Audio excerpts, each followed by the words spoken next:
Okay, so I wanted to introduce, hello everybody, I am Lisa with the Speak Project, and I am here to introduce the Kellers. Who are the Kellers? I'm here with Joyce Keller and Lane Keller, and they actually have a playlist, a channel on our Speak Project channel, and they do incredible things, but I wanted to be able to ask them some questions today. So I have them both on the line, and Joyce, I'm going to start with you. How are you today? Great, Lisa. I like the fact that you said, what, incredible? I like that. That was good. Thank you. You're Going welcome. good. You're so good. I'm glad to hear you're doing well. And you just, I'm going to introduce you a little bit. Your bio is longer than my whole life history, to be quite honest. It's quite intense. I don't have that many accomplishments, but you do. So you are a television and radio host. You're a certified hypnotherapist, an author. You do readings. You have been on many shows with Oprah and Geraldo, countless shows, it looks like. And you are considered to be one of the top 100 psychics in America. And you have so many things. You've published 10 books, I believe, and you have done some of those with Lane Keller, who we'll get to in just a moment. So I also wanted to, just since we're here, mention your website, joycekeller.com. And Joyce, what can people experience on your website? What do you have to offer there? Well, hopefully it's fun. I would like to not take myself too seriously. And by the way, Lisa, thank you so much for having us on. We really do appreciate it. Not a You problem.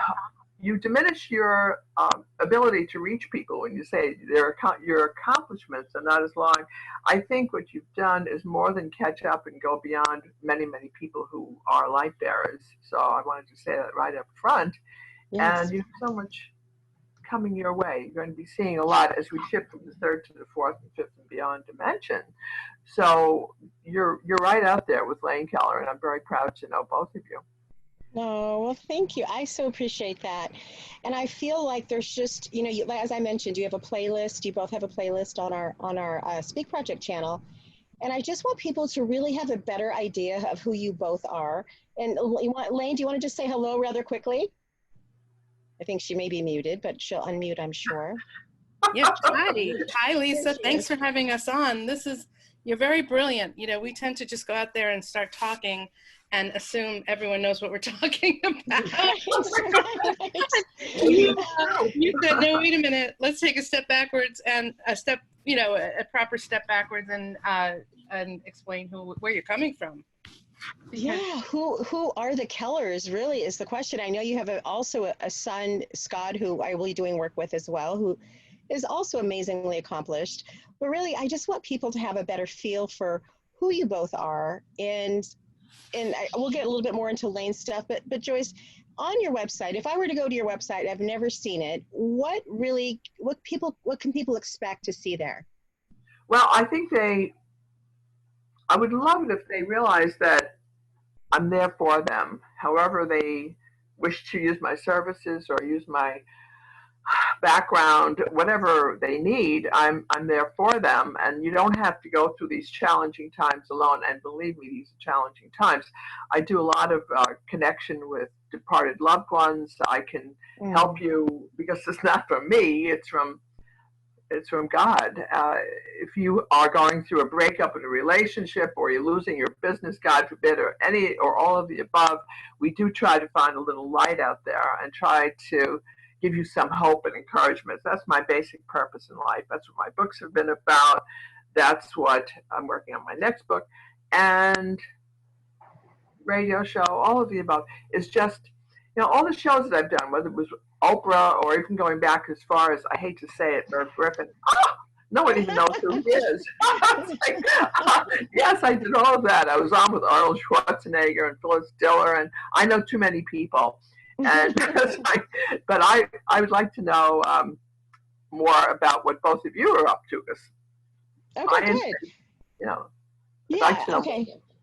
I like that you said that you are kind of, it sounds like what you basically said, it's coming from God. So it sounds like you are maybe the in-between for us so that you can get messages to us and explain that. Are you a clairvoyant? Do you Yes. channel? What are your gifts? What would you consider Yes. to be gifts? Thank you, Lisa. I've done that for my whole life. I didn't know what it was called, but even as a child, and as soon as I started kindergarten, I was in trouble. My mother was a great, great medium, as Lane Keller knows. My mother was a great psychic and medium. And my mother had me analyzing dreams when I was 2 and 3 years old, like it was a normal thing to do. And she was talking about seeing people that really were not physically there, but she was saying, look, don't you see who's there? So my mother and I were off and running at an early age, but she warned me not to bring it to school, to keep it at home. It was just between the two of us. It was all a little secret. So I said, okay, Mom. So I started kindergarten, and I was immediately in trouble because with all the confusion of starting kindergarten the first day, I realized that my kindergarten teacher had a serious problem with her mother, and she had to go home. So I raised my hand, and I said, Miss Harris, you have to go home. And she came over to me. She said, what did you say? I said, you have to go home. Your mommy is sick. And she said to me, look, today is the first day of kindergarten. Everything is very confusing. I'm very upset because I don't know any of your names and you're all very short. She couldn't handle the whole thing. I said, well, like, that's all I have to say. Your mother's sick. You have to go home. So she said, if you say that one more time, you're going to spend the rest of your life in the principal's office. So I said, okay, I'm not saying anything else. But, okay, that was the first day of kindergarten. Second day of kindergarten, I said, I don't even want to go back there at all, but I guess I have to go. So there I am, second day of kindergarten. Miss Harris comes over to me, and I said, oh, I didn't do anything yet. I mean, and, yeah, I'm having trouble again. She knelt down right next to me, and she took my hand, and she said to me, Joyce, yes. I was terrified. She said, do you remember yesterday when you told me I had to go home? And it was the first day of kindergarten, and it was the wrong thing to say. I just nodded my head. Yes, I remembered. She said, well, you know what happened at that moment? She said, my mother had a heart attack, and she was going into an ambulance, and she was calling my name. She wanted me to be with her. Oh. She said, and you told me to go home. She said, how did you know that? So I wasn't going to talk to her. I had nothing to say to this woman. I was just terrified. So I said, I just shrugged my shoulders. I said, I don't know. And then she went on. She said, she took my other hand, and she said, please tell me, am I ever married? Oh, God. That's like she wanted me to be reading. I'm only 5 years old. So at the end of the day, I went home and I told my mother, and my mother said, I told you, I warned you not to say anything. So I was Joyce, I running. would have given anything to be in kindergarten with you. No, I said nothing for the whole rest of until I went to college and I went beyond. I mean, I never said anything to anyone. It wasn't until many years later that I said, this is ridiculous. I'm going to start sharing. So I did. And I actually started teaching yoga when Elaine was very little and Scott was very little. And I had them on TV with me. And I started actually doing readings while I was teaching yoga and doing exercise on television. It was a live show. People would call in. So I'd start doing little readings. They would say, well, Jay, I want to lose weight. And I'll say, well, you're going to lose it by spring, but this is what you have to do. And I would give them, well, anyway, the station went crazy. We had so much mail and so much of response. They didn't know whether, I mean, I was hired to do calisthenics, and I was doing psychic readings on air with yoga. No one knew what was going on, but it was extremely popular. And then the station went off the air, unfortunately, and I started doing other venues. I went to Group W, and I started doing other shows. I started doing outright psychic shows at that point. And had people like John Edwards on. We were all young. We all zits, it was like a long time ago. And that was really the beginning of it. So it started with yoga, which the word yoga means union or connection with God. So that's how my children were raised. And Elaine and Scott, for some reason, were born into that household. Well, it was It's a kind of bit an amazing. bizarre. No, it what an wasn't bizarre at incredible all. upbringing. I mean, for Lane, I've talked to her. It's so normal. I mean, honestly, just the Very normal. intelligence, the education, and the knowing in your family. I'm in awe of it every day, and actually quite envious. So, You know Lisa, I'm adopting you as an yes. official daughter. You know, Joyce, I'm even willing to change my last name to Keller, whatever it takes to be with family, show up at We'll have to holidays. put you on the website then. Oh, yes. Well, Elaine will tell you that we had no furniture in our living room. We got rid of all of our furniture. So, and we put mirrors completely on the wall so we could teach yoga in our living room and ballet and all the things that Elaine loved. Elaine is a great ballerina, by the way. I don't know if you know that. But Elaine has had ballet lessons for her whole life. So our home was really more like a studio. And I thought that was great. That's incredible. I love that. I'm in awe. I'm in awe. Can I just say that the spiritual world, and this is a very God-centered spiritual world, by the way, that we deal with. It's really important to note that, because some people believe the propaganda that's been put out there saying that any connection to your higher self, to the divine on your own, is not of the light, and we know that's absolutely false. And it is a means of keeping people from this higher connection. I am so glad you said that. And channeling or people that have passed on, to feel that our spirit dies when we die and that there's no communication. That's crazy talk. Us, it feels absurd, right? And often religion will keep you at bay, like you mentioned, because they, in really, I believe that our Creator wants us to embrace our gifts and to connect on every level. And that is our highest place of being, in my opinion, right? Yes. And can I just say a little thing about channeling there, because that's a really good, important point, Lisa, is that there was and is a government program that has used the channelers, as well as the quote unquote whole New Age movement, against the people. So when dealing with channelers, you have to make sure it is of the highest, most, I don't want to say truthful, but highest form of integrity, because they are being used. That is unquestionable. But when people call it less than holy or not godlike, that gets me upset, because it's not necessarily true. Some people may not be connected to God or to Source, and that speaks of them as individuals, not of the whole movement. So I just wanted to say that. I like that you said that. I think it is really important, and I think that there's so much negativity put on our gifts, and I believe that these are all God-given gifts. And like you mentioned, when we use them in light with Source, with God, then it's meant to help all of us and all of humanity combined, right? It's when you use any force, anybody does anything of darkness or that's not good for anybody, then any that can be associated to anything, in my opinion. So I'm really glad that you differentiated that. And again, I would love to have grown up in your family. So tell me more, Lane. What was it like? I know for you and Scott, it was probably just normal. You didn't know anything but that. But we did terrible things. We did some really terrible things, Lane. What do you think terrible things? Yeah, I want to hear this. Well, one of the things that Scott is just starting to, I think Elaine sort of accepted it, but Scott just recently started thinking about forgiving me for the fact that as a child, I thought it was normal. We took him and we took Elaine to a materialization seance. Oh, he never got over that, did he? No. It was so thrilling and so wonderful because we had. I loved it.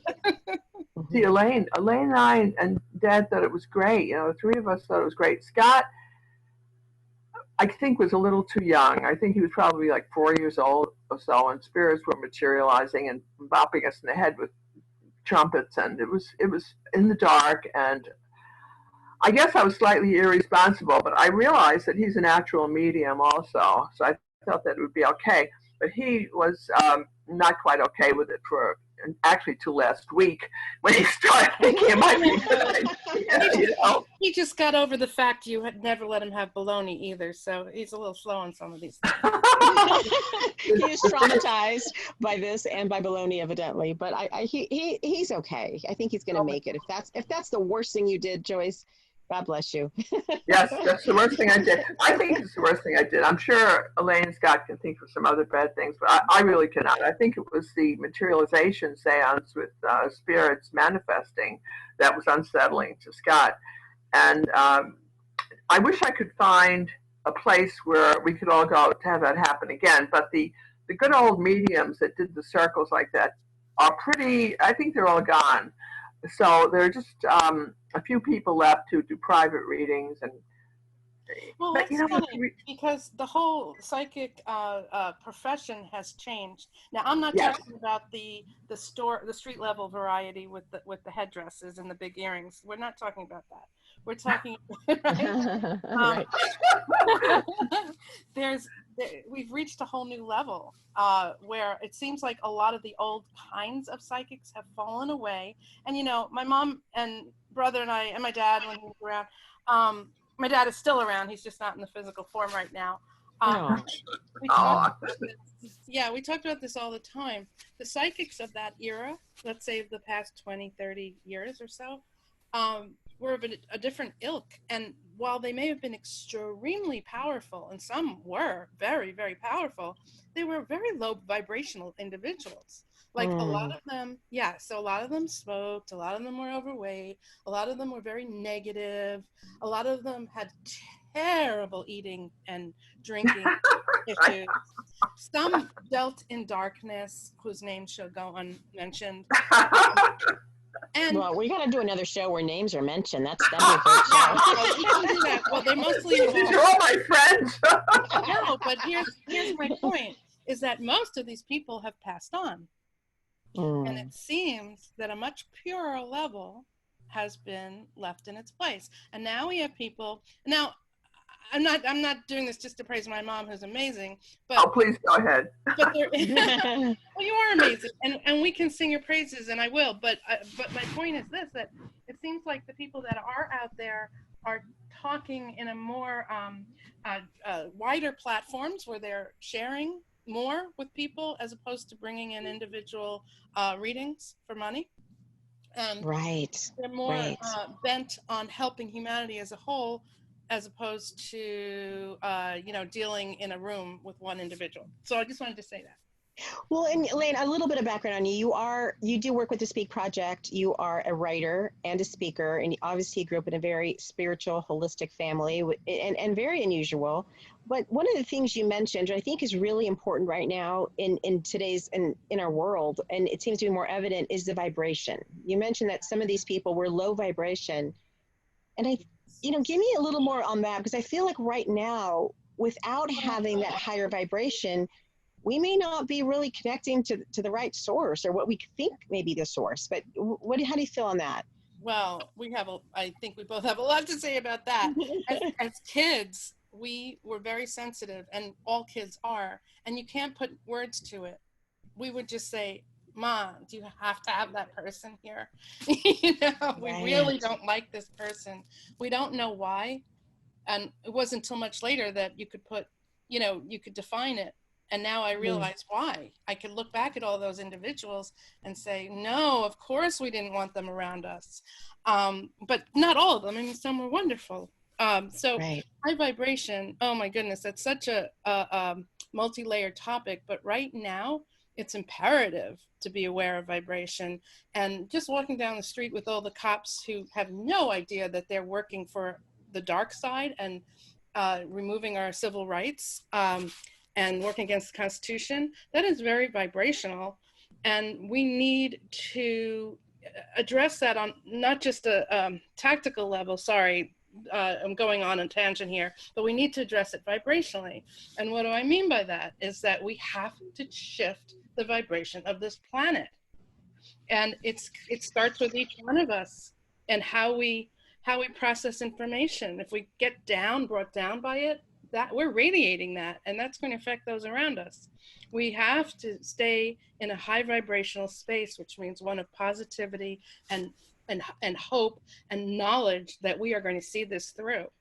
So go ahead, Ma. I know you have a lot to say on vibrations, but I don't want to talk. Yeah. I'm minding my own business. I'm just listening. But I have a question and a comment and a Okay. request, like all together, Yes. about child trafficking. Okay. Okay. There are many. I don't know what the correct word is. I guess optimistic or hopeful things that are happening with this little reset on the planet. So many things have been stopped in their tracks, like the nail salons, which were great sources of prostitution and trafficking, and places, massage places, and all of the above. You know what they are. They're right out in public view, and yet they're also servicing many, many men who are using children and they're stolen off the streets and so forth and so on. Filling the spaces, just goes on and on. So that I wanted to address that, but also I wanted to say, here's the question: if prostitution was legalized, would we have the problems that we're having? It would, as it is in Las Vegas, for example. Would we be having this kind of dark undercurrent of activity if it was legalized? And you'd have to be, say, over 18 or whatever it is. I know they're going after 5-year-olds and 6-year-olds. I know about that. But at least it would cut back. There would be legalization, some sort of control. There would not be the proliferation of prostitution as we have it now. Well, I know Lisa. I feel like there's something to say on that. Go ahead, Lisa. Yeah, I feel like there's such separate issues. I feel like if this is just my, where there, and we talked about this on other shows we done with Tank and so forth, is, young women today, 14, 13, 15 are developed and they're beautiful. And I think the natural desire of a man is to look at a beautiful woman, and usually that comes with youth and all of those things that apply, but essentially, if he may think she's 18 or around that. So I think that's a natural desire on men to go for that. But when you have the desire to be with a 3-year-old or 8-year-old or a 10-year-old, I think it's a completely different issue, and I think that's really the issue that we need to tackle. On top of the fact that there are a lot of women that are coming across the borders, from here, from other places, and being brought in as the desire for men and enslavement of some sort. And from what I understand, the United States is the highest demand for these women and children, which is to me is a whole other level. But what do you have to say about that, Lane? Yeah, it's so, you're right. It's so multidimensional. So, Ma, I think what you're talking about are the teenagers and adults who are trafficked to work in those salons and also to be prostituted. And that is a human trafficking travesty and something that needs to be addressed. That comes down to immigration issues also. But what we work on Speak Project, I'm sad to say, is much darker and much deeper. And that's an institutionalized trafficking of very young children and infants.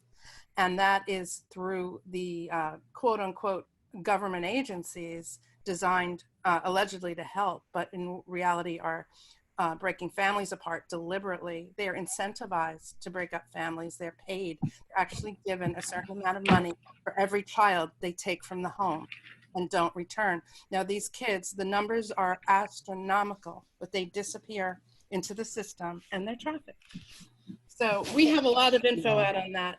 So I don't think that when it comes to changing the vibration of men and how they view women and teenagers, that's only one aspect to it.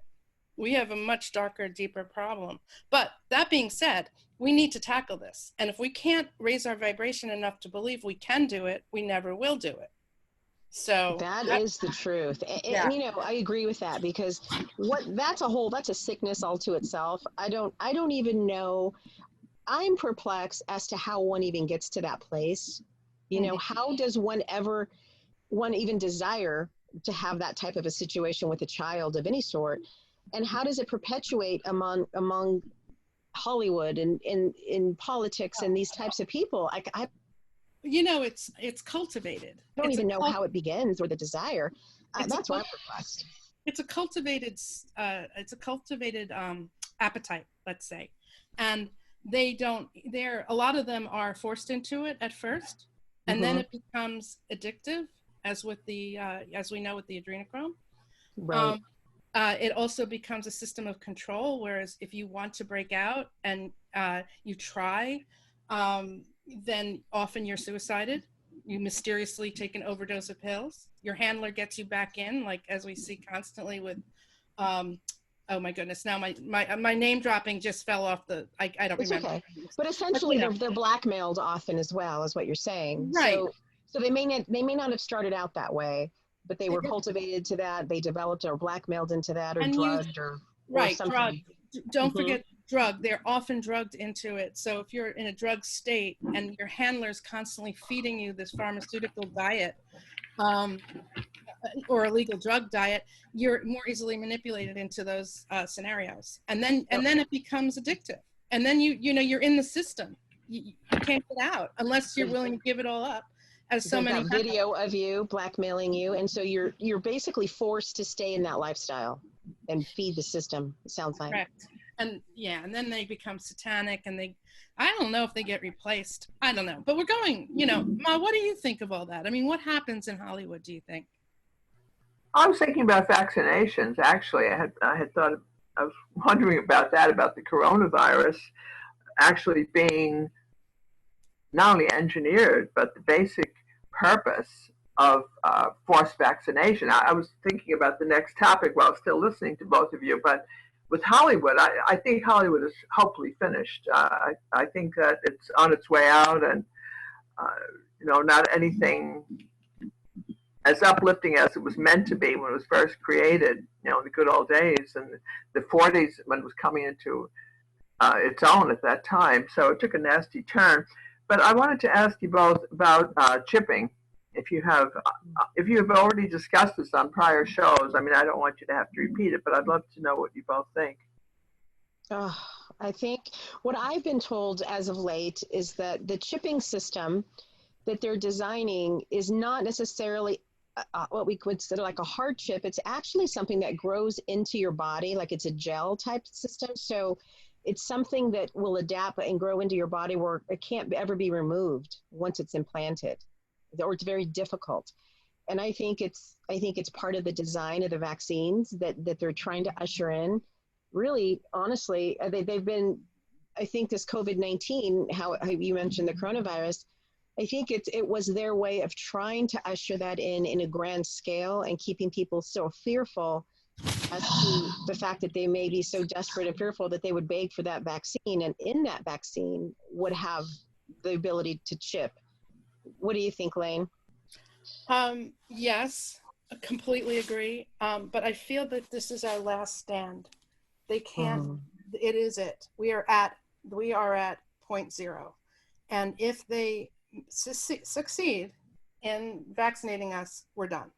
That's what I feel. Agreed. 100%. We are done. So here we are. And I was just walking before asking for clarity on this, because it's in such a confusing time where we're getting deluged by information. And we don't know where our battles are, because we're fighting on every front. Those of us who are like in this, right? So to me, look, I'm here, you're here, my mom's here for a purpose. We were not thrown into this to experience the destruction of humanity once again. We just weren't. Right. You know, I know that in my bones. So we all came here because this is our last stand. This is it, guys. And either we put it over the top now, or we lose another civilization. And you know, it's so funny. I say this often, and I found it something similar to what I wanted to say, and it's actually in a meme, and it says, "I am not afraid to die. I'm afraid to live on my knees in a world run by lesser men who control the destiny of my children."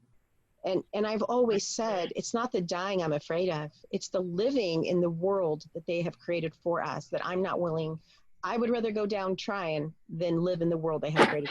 That's just my personal view of the world. Exactly. I'm definitely adopting you, Lisa. I'm so grateful. I'll even pay, Joyce. I don't have a lot of money, but I'll pay whatever I got. No, that's But Ma, you have talked. Could you please address what you have been saying about coronavirus? And the Arcturians have been very adamant upon this issue about it being, go ahead, like what it's going on, what's happening now.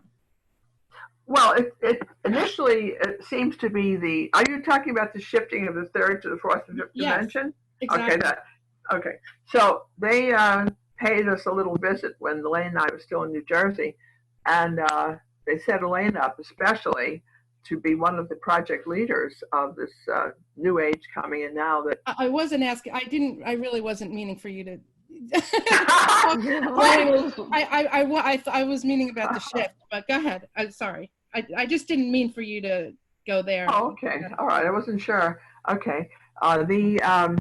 There are a number of people on the planet now who are being called into service because this is such a difficult shift, as you can see. And there are so many people like Bill Gates holding on to the third dimension and bringing in vaccines and all of that.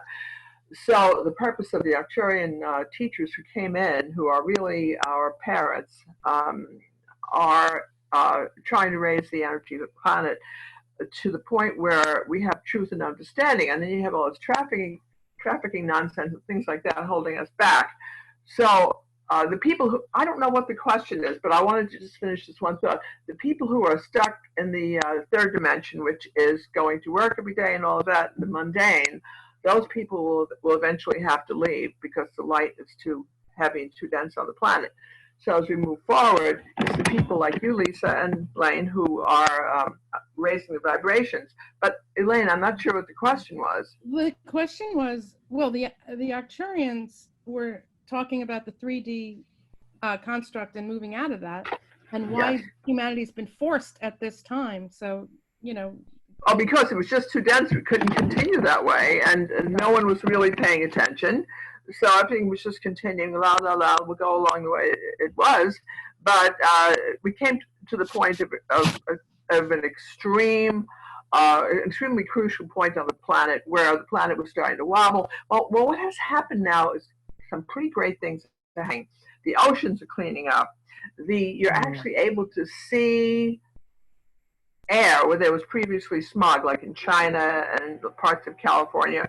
A lot of the planet is not shaking and wobbling. The people who were hearing this rumbling sound that no one could identify was the planet really crying out in distress, asking for those of us on the surface. And I'm not even talking about the Inner Earth Society. That's another whole thing, where we're just beyond the level of being pushed. They couldn't deal with the vibrations on the Earth. So all of us, and so much more, contributed to what we're dealing with now, which is a complete stopping. And is it engineered? Probably. That's on a human level. But on a God level, don't worry, it's going to be fine because this is a necessary shift. The planet has to be cleansed. It has to be changed. We were at the point of no return. And the planet was really dying, as you know, from the coral. The coral reefs are an integral part of the planet, and the coral reefs were dying. The honeybees were dying off. So many things that were crucial to the Earth's vitality were no longer in existence. I think, I don't know if that's where what you were asking, Elaine. What was the question? Well, we should explain that you go into an altered state a lot of times when you're talking. So when you, right, Lisa, so you picked up on that. So she doesn't always remember the question. She's just channeling an answer. Sorry, Ma, I didn't mean to talk about you in the third person. But no, it's fine. It's okay. I'm glad you're explaining that, Lane. And probably the two questions that come up with that, just for a little bit of background for the people that are just tuning in, just a really quick thing on who are the Arcturians, and then maybe explain a little bit about the dimension going forward. Like what can we, for people just tuning in, what is the fourth, the fifth dimension? What should we look for, and how do we get there? I don't even know where to begin answering that, but I'll try. I've been involved with strangeness for my whole life, as you know, and other dimensions, but I had really never heard of the Arcturians before. We've all heard of Pleiadians, all of that, but I had never heard of the Arcturians, Arcturians. Mhm. And it wasn't until I had this experience with Lane that I was starting to mention before that they actually came in and introduced themselves while we were still living in New Jersey and on the river, on the Hudson River. They told us about what their plans were for the planet.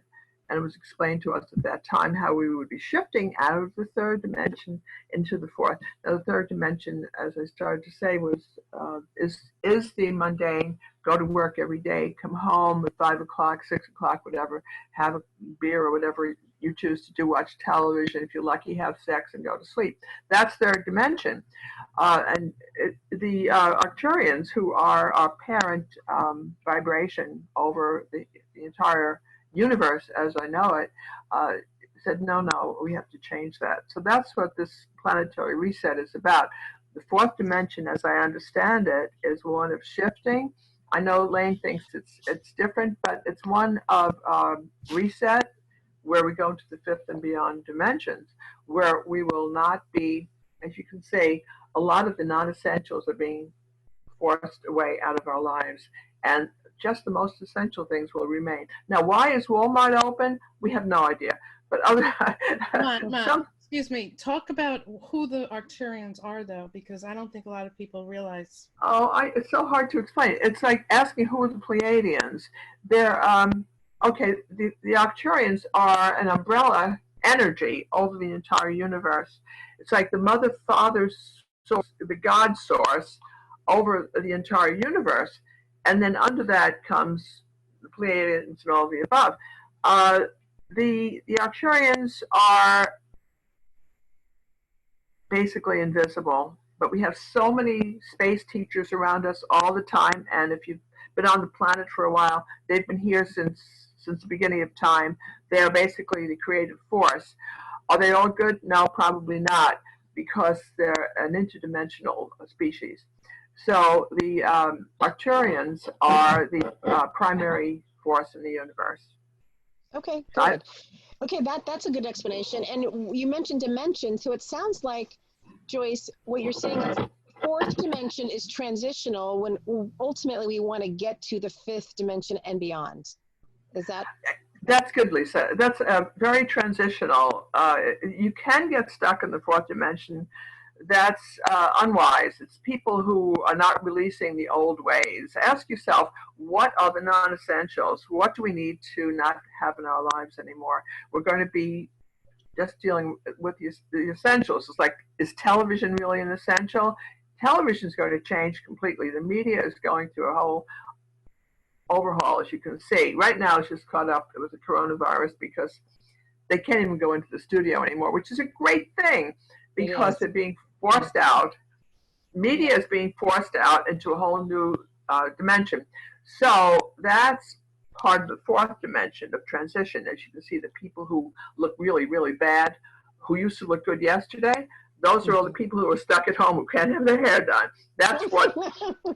That's fourth dimension as is shifting. You know, they say, oh my God, I have no makeup, you know, so I look terrible. Well, that's reality. Because the third dimension who you really are, right? It's so funny. My daughter and I joke about that. We're kind of low maintenance girls. And we're like, we're so grateful we've had that conversation. I mean, we're so grateful that we are, because we don't look any different than. But there are some funny things going around showing what women will look like after this. And, you know, I've had male friends tell me just what you said. Like, I saw a girl come into the gas station last week and I didn't even recognize her, right? So I don't think any of us on this call are those women, but I'm aware. I think that gas and oil are going to go like high button shoes. You know, that whole thing is going to be disappearing.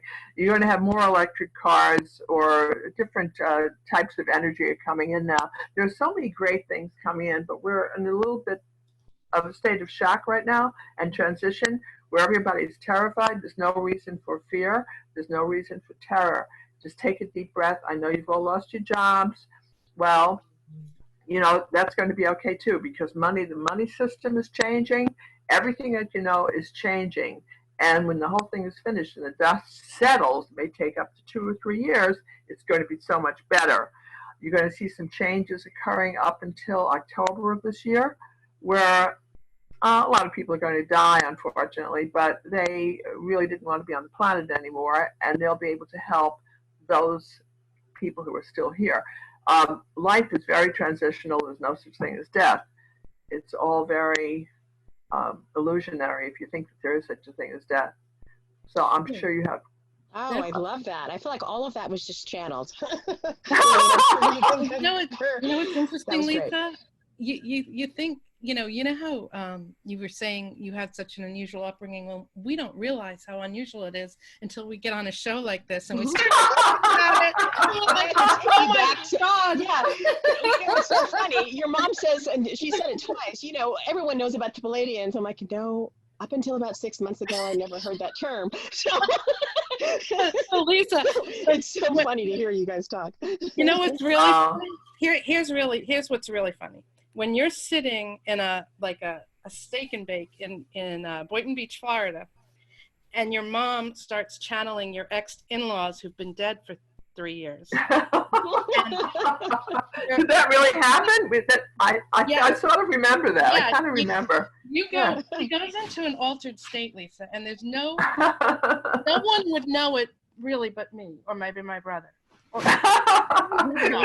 Because she's sitting there still having a conversation, nice, chatting, and suddenly you're like, oh, hold on, who am I talking to? And oh, it's Carolyn. It's Carolyn and Herb. Oh my God. And so, of course, me being the Virgo, I'm like, I'm never one to lose an opportunity. So of course I pump them for all the information I can get. Okay. I'm going to say something which is really highly inappropriate, but I'm sure they're not listening, so it's okay. Your ex-mother-in-law is so wonderful, and she has come to me so many times, and she kept a very low profile as far as religion. Now, her husband, your ex-father-in-law, Elaine, was a minister and a priest. Yes. He was a priest and a minister. Okay. So he was very holier than thou and really led his quote-unquote flock admirably. He was really a pillar of society. Well, when he crossed over, he was in deep trouble. And even though we were never particularly close, he started coming to me immediately and saying, where am I? What am I doing? This is so counter to all the things that I've been teaching and talking about for the last 70 or 80 years to my flock. And I said, Herb, go into the light. I don't even know what I told him, but that went on for a long time. Right, Elaine? That was like about a couple of months, you know. And I feel bad talking about them on air. I feel very bad talking about them too. But they're wonderful people. Okay, but no, that's all good though. At least you're saying good things about them. I mean, you're speaking their truth, and you have good things to say. So that's a good thing. Yeah, no, it's fine. But let's just say that organized religion leaves a lot to be desired, and even that's the point. Correct, and even those who are leading flocks really don't know what's going on until they get to the other side. And this man was coming to my mom looking for explanation of what was going on repeatedly, right? So, just a wonderful person, but very caught up in religiosity, and that's the point I wanted to make. I think the message of the third, moving into the fourth and higher dimensions, is all the churches are closed. Maybe that's a good thing. All the temples, and you're not allowed to congregate there. Maybe you're supposed to turn within and find the God within and find out. I love that you said that, Joyce. I do. I think it's important. I also think with children, you know, they're not, maybe more people will go towards homeschooling and undoctrinating their children from the public school system in all of that. But what you just said is really, really powerful, I think. I think it's important to know that our spirit, our spirituality is directly with our Creator. It's not in a building. Definitely. You know, it's absolutely true. Although, you know what? There's a certain truth about going into a sanctuary or into a holy place that has been blessed, has had a purpose of being I don't want to say religious, let's say it's sanctified in some way for decades or maybe Mm-hmm. centuries, like going into, I don't even want to mention the Cathedral of Notre Dame because that's another thing. It's so complicated that I don't even want to go there. But like a simple church has had just beautiful built-up vibrations. And there's a certain tranquility in that, and a certain recharging that occurs. So we don't. Yeah, and I feel that like for me, it's like when the music will do that to me, right? It'll bring me, if in a church setting, the music will do that. And I also think it brings community, right? People Well, gather and yes, people need, yes. I right? can remember last Christmas, Elaine and I were very, very fortunate in going to St. Augustine. We found, I think, the oldest church in America, maybe. It's extremely old in St. Wow. Augustine, Florida. And Elaine and I and her pup were sitting there in an empty church, and it was just wonderful. There was no That's music, there was nothing. It was just us, and it was delightful. So the energy was terrific. I really enjoyed that. So I Oh, wanted to say that. well, I'll be at your next Christmas, and since I'm now part of the family, I'll be at that. Whatever you guys decide to do, I will be there following wherever you guys could lead me. Let's So. start planning it. But I wanted to say that, so at a point some years ago, so my parents were great teachers. So years and years ago, when I was trying to reconcile this whole, well, why we knew Catholicism was fraught with issues, let's say, okay? Mm-hmm. And we knew about the system of indoctrination you get through religion and control. So we all knew that growing up, but I couldn't understand when my mom had rosaries around, and she indeed prayed to some saints, right? I mean, of course, Mother Mary and Saint Joseph and Saint Anthony and Padre Pio, and there's a number of saints that you give. I don't know. I don't want to say you give credence to, and Mm-hmm. also. Just as we're on that subject, you also deal with a lot of the Indian figures, holy figures. Of course, Paramahansa Yogananda and Babaji. Babaji. Babaji. Well, you know what? Okay. But the question, hold on. So the question at that time, and I was probably pretty young, I said, how can we use these holy symbols when we know the religion around it is false? And do you remember what you said? Which is basically how you just answered, which is we have built up a system of prayer and holiness around these items that is so good and high vibrational that they've kind of taken on a life of their own, aside from their intended use. So what you're saying is we're plugging into power. Correct. You're saying that. I love that. I was listening to you. I was talking about plugging in and just really knowing where the power is and where it is not, and avoiding the places that are not powerful. It's as simple as that. I love the vortices on the earth. I love the fact that sometimes they'll open up and then they'll close again after they serve their purpose. It's all good. Can I ask, excuse me, Lisa, I don't mean to take over your show here. No, this is wonderful. Take it over. No, but I have to ask my mom a question. Okay, so it occurred to me this morning, as we're dealing with all these conflagrations in the street between the cops and very peaceful protesters, there was a situation in Sydney where they took a mom away from her kid who was all on camera, very, very peaceably standing there with the sign.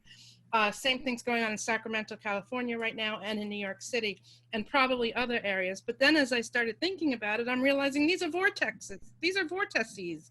These are power points. This is the chakra of the earth that they're systematically, lowering the vibration of. So what's going on? It's a conflict. Yes. And by the way, I think Tank just joined us. I just saw his name. I just saw Tank's name. No, I don't see him.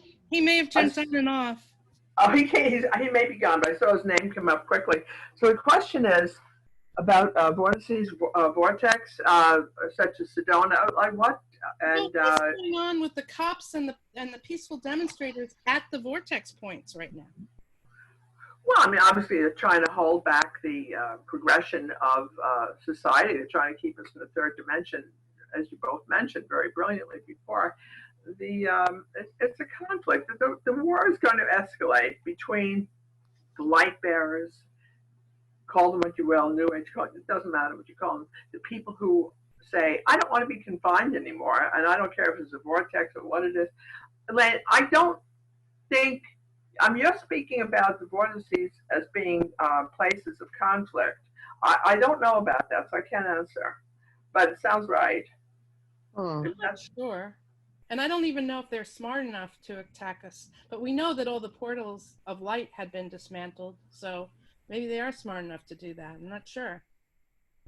Well, I'm just feeling like we as the people need to, it's time for us to stand up and fight the system, because the system is not here for our best. And unfortunately, this isn't all, but a lot of the policemen are really just following the system that they think that they have to. And when in reality, that where all of our rights are not being honored by our Constitution, and they serve that, and that's a really difficult thing. So true. Well, absolutely. Now, tomorrow's Mother's Day, so Scott asked me if we could spend some time together, which I think is great. And I said, well, let's go to the beach. And I said, wait a second, I think the beaches are all closed. That's tragic. I'm half mermaid. To me, that is tragic. Just tragic. Then he said, oh, well, let's get a hamburger. And I said, no, there's no more eating meat. We can eat chickens if you want. I mean, I basically, if I never had meat again, it would be okay, like for many of us. But so many of those things that we took for granted are going away with third dimension, which is probably a good thing. So and I heard the craziest thing today. The New York subway system was shut down completely. Guess why? Because they could clean it. That thing has not been cleaned. It's like it shuts down like at 2 a.m. and they clean it really good. It's like, oh geez, really all these years, it's probably one of the dirtiest places you probably can go. And it's like, really? It's so vile. It's so disgusting.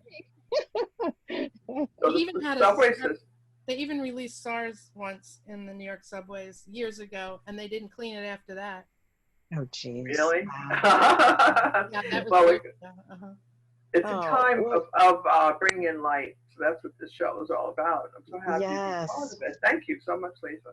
Thank you, ladies. Elaine, is there any last, I want to keep this to about an hour. We're there. I want to, any last comments from either of you that you'd like to express? Yes. Oh. I have one last thing to say. I don't know if it's my turn or not, but I wanted to say that you should be your own best psychic. And I think I wrote a book, 7 Steps to Heaven, telling you how you can do it. Just help. It's very simple. Just meditate and pray. Have faith. Know that you should not be in a place of fear, and listen carefully to what your higher consciousness is telling you.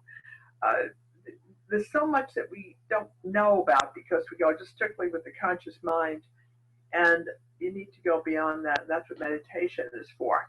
It goes beyond the conscious mind. So you bring in higher consciousness. That's what the shift is all about also. It's to bring in higher light. That. And this is what I would add to that, just from my perspective, is when people will say, well, how do you know it's your higher conscience, right? That's the first thing. And I think you just know. And you have to stop self-doubt. Doubt will kill everything, right? And so when you get like what I call the hit on it, and you just get like you're supposed to get it, like just accept it and allow it. And and don't bring doubt in, because I think that will diminish that ability and that gift that you have. So that's what I would have to say. And then Lane, very well said, Lisa. Good for you. Thank you. It's more of the same in that if you are open and aware. I mean, when I look back and think of all the miraculous healings we've witnessed, we've brought Indians in, American Indians in, we've brought Eastern Indians in. Whenever there was truly a cry for help, it has been answered. We get answers in our dream state. I mean, when we were young, my mother had us sleep on our test notes underneath our pillow. Because the essence of it is absorbed, and it's like we were vibrational without realizing it. But the point is this, that we wouldn't have experienced the stuff we had if we weren't open to it, and we were accepting. We just knew it existed. We didn't doubt it. It just was part of our lives. And so it was free to, display itself. But when you shut it down, and when you say, oh, I don't believe it's true, you're not going to experience any of it. And I don't know, exactly. You're shutting a door. So, if you're afraid of it, that's really foolish, because fear does not have place in our lives right now, or it never did. And fear is fabricated. So I'm not talking about running a different direction when a lion's coming at you in the street. I'm talking about fear of any. Right. Yeah, just allowing it to flow towards you, right? Because one of the things I did learn is every decision we make in life, everything, there's millions of emotions, but if they all break down to two, either you're doing something based out of fear or love. And if you ask yourself the question, why am I really doing this? You'll be able to break it down. And if you're making decisions based out of fear, it's not going to serve you or humanity, in my opinion. Right. So, yeah. So, brilliant. Yeah. So thank you. I am so grateful for you. We could do this every day, and I would be willing. Lisa, thank you. Thank you very much. Thank you for being part of our family also. I appreciate you very much. I'll get that name change right out. I'll send it over, Mommy. And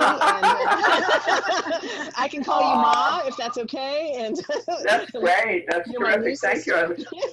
I look forward to that, Lisa. Lisa, thank you again for being a light on the planet at a time that it's so needed. Thank you. And thank you, Lane.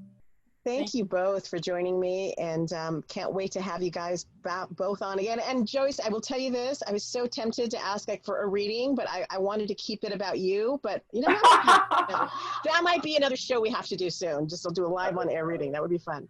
That was my pleasure. My pleasure. All right. Well, thank you ladies for joining me, and I can't wait to speak with you again. Thank you, Lisa. Thank you. Okay.